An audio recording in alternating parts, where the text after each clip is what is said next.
Criada por lei há pouco mais de 10 anos, a arbitragem privada vem ocupando cada dia mais espaço nas relações empresariais.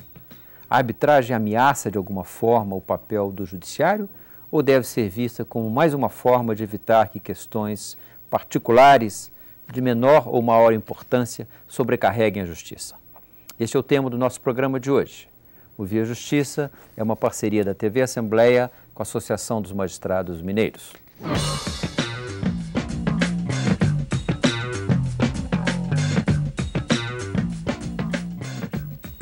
Se duas empresas fazem um negócio e durante o seu desenvolvimento se desentendem, é justo que ocupem o aparato do Estado para resolver suas pendências?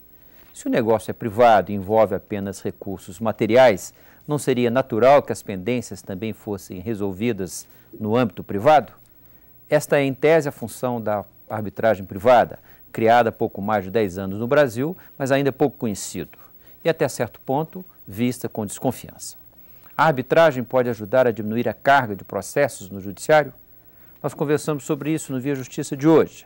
Nossos convidados são o advogado Francisco Maia Neto, da Comissão de Arbitragem da OAB de Minas Gerais, e a desembargadora Evangelina Castilho Duarte, da 14ª Câmara Civil do Tribunal de Justiça de Minas Gerais. Doutora Evangelina, muito obrigado pela presença da senhora aqui. A senhora já é desembargadora no Tribunal de Justiça há quanto tempo, desembargadora? Eu sou desembargadora do tribunal desde a unificação dos dois tribunais. O Tribunal de Alçada com o Tribunal com de Justiça. E já estava no Tribunal de Alçada desde 2003. Doutor Francisco, muito obrigado pela sua presença aqui. O senhor é vice-presidente da Comissão de Mediação e Arbitragem da OAB, é isso? Sim. A Comissão de Mediação e Arbitragem foi criada há menos de um ano na OAB e nós estamos exatamente iniciando um trabalho não só para difundir esses institutos, conscientizar os advogados, que é muito importante também, e para ser um canal de difusão junto à sociedade desses importantes mecanismos de soluções alternativas ao judiciário, soluções de controvérsia. O senhor atua também em uma das câmaras de arbitragem existentes em Minas? Tá. Sim, atuo. Hoje eu pertenço à lista de ato da Camarb e da Caminas, que são duas câmaras existentes em Belo Horizonte, que gozam da mais alta credibilidade e são responsáveis pela administração de diversos conflitos, inclusive de alta relevância em termos de valor. Perfeito. Para abrir o debate, nós fomos ouvir o diretor superintendente da Câmara Mineira de Arbitragem, a Caminas, o advogado Hudson Lídio de Navarro, que nos explica o que é e qual é o papel da arbitragem.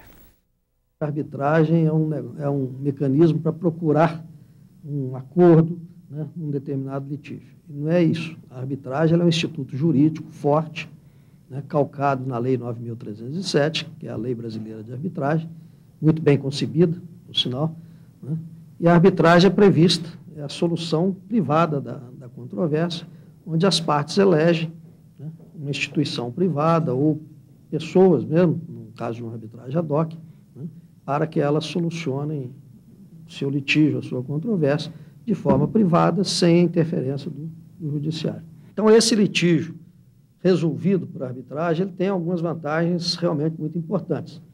A primeira grande vantagem que eu diria que é o foco, né? Quando nós temos um determinado litígio, ele tem um foco. E a arbitragem ela pode se valer de um especialista, que é o árbitro eleito pelas partes, né? Que ele tem foco naquele tipo de litígio, naquele problema. Eu vou te dar um exemplo assim, mais concreto. Uma controvérsia, por exemplo, de natureza de engenharia, né? Muitas vezes não se está discutindo preço, forma de pagamento, nada disso. O que se está discutindo num contrato dessa natureza, muitas vezes, é a forma como a prestação de serviço foi feita, houve erro técnico na execução, houve erro no fornecimento, por qualquer razão. Então, são coisas que têm um foco muito bem dirigido, e as partes estão num processo de controvérsia por causa desse motivo. Nesse caso, né, o julgador, ele é um julgador com foco, com especialização naquela matéria, com conhecimento, na expertise daquele ramo de atividade. Isso tudo facilita muito uma apreciação do direito de uma forma mais objetiva. Esse é um primeiro aspecto importante, a especialização do árbitro. Um outro aspecto importante é que a lei prescreve que o litígio deve ter início, meio e fim em 6 meses. Isso é extremamente interessante porque as partes sabem, né, que vão entrar num processo de litígio, mas que esse litígio deverá ser solucionado num tempo bastante célere. E é importante dizer isso, as partes podem indicar, né, e eleger esse julgador, mas isso não quer dizer que o julgador é de A ou de B. O julgador, uma vez assumindo o processo, ele é o julgador do processo, ele é o árbitro, o juiz do procedimento, né, o juiz do interesse das partes. Isso é muito importante. Desembargador, eu sei que a senhora já teve a oportunidade de examinar alguns casos, alguns processos e se pronunciar a respeito disso. A arbitragem privada, na forma que ela existe pela lei, ela deve ser temida a que se ter alguma desconfiança ou é um instituto que, na avaliação da senhora, deve ser realmente estimulado? Eu acredito que deve ser estimulado, principalmente para grandes empreendedores, para grandes empresas, é muito útil para evitar até a demora que o judiciário naturalmente tem pelo volume de processos que são levados para nós. Então, para essas grandes empresas que têm necessidade de solução muito rápida para os seus problemas, eu entendo que é muito interessante a arbitragem. E por essa especialidade também que a arbitragem tem. Não pode ser vista como, vamos dizer, uma usurpação do papel do judiciário? Em alguns definitivamente, casos. já existe até uma ADIM, né, doutor Francisco, em que o Supremo já considerou que a lei da arbitragem, a instituição da arbitragem, é perfeitamente constitucional, porque ela não usurpa o Poder Judiciário, as funções do Poder Judiciário. É uma solução paralela de conflitos, uma solução privada de conflitos, em que as partes têm que optar por essa solução. Perfeito. Doutor Francisco, as câmaras de arbitragem, elas podem ser criadas assim, por qualquer pessoa ou por qualquer grupo, ou elas dependem de algum tipo de registro, de credenciamento? Não, as câmaras são entidades privadas. A maioria delas, entretanto, buscam apoios institucionais, como Federação das Indústrias, Associação Comercial, OAB, conselhos de classe, como CREA, Conselho Regional de Contadores, etc. Isso é um formato que tem sido bastante elogiado, porque ele abre um leque de apoiadores que acabam diversificando os grandes entes patrocinadores e incentivadores desse instituto.